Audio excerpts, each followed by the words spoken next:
Well, right now, it is time to check in with Keith Bilbrey to see what kinds of questions that you have been leaving for me in the comments, as well as in our My Two Cents at TBN.TV mailbox. Keith, we missed you last week digging around in that box. Maybe there's a pile, so let's see what we got. Well, let's see here. We have Aqua Stone with a very practical question for you.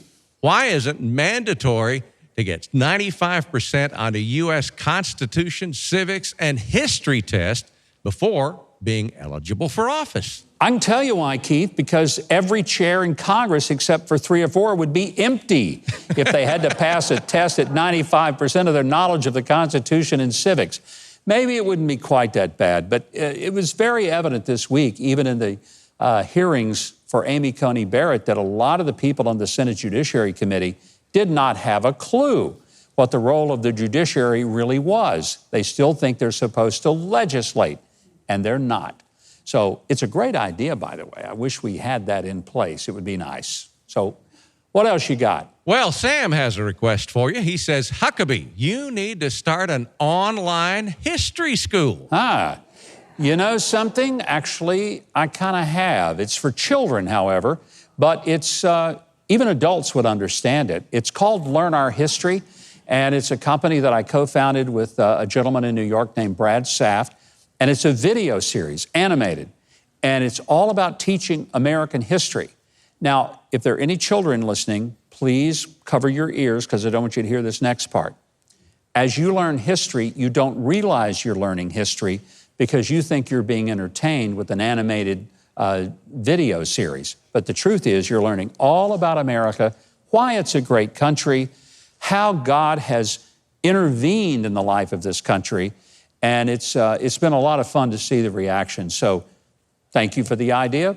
We've been at it for a while and we'll continue and hopefully help people understand to know our history. It's worth learning. Well, Henry has a good question for you. He says, hi, Mike. Thank you for your program. I was considering the polls that seem to be favoring candidate Biden, when rally attendance clearly shows that President Trump should be well ahead. Is it possible that should the president win re-election, these polls could be used to accuse him of election fraud? No matter how it turns out, he'll be accused of something, just rest assured. I do think the polls are wrong. They were terribly wrong in 2016.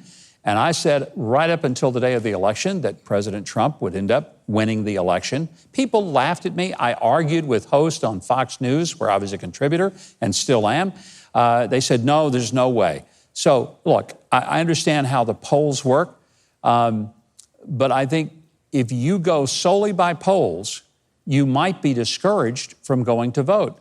But I'm not seeing any lapse of enthusiasm for President Trump. He has thousands of people show up at rallies, and this week alone, in one day, he did 3 in one afternoon, spoke for over an hour in each one of them, and the guy's 74 years old and just got over COVID. Anyone who says he doesn't have the energy to be president hadn't been watching what's going on. So let's just keep our eyes peeled. I think there's more to be seen. Well, Ron Callender asked, why does President Trump talk to the mainstream media? Why doesn't he just have his own press corps that tells the truth? That would be what Joe Biden has. He has his own press corps that just basically gives him a back rub every single day instead of asking him hard questions. It'll never change. One of the things that I think we have certainly come to recognize is that the media is not going to be fair. Don't expect them to be. But just thumb your nose at them and get the truth on your own, because it's the only way you'll ever get it.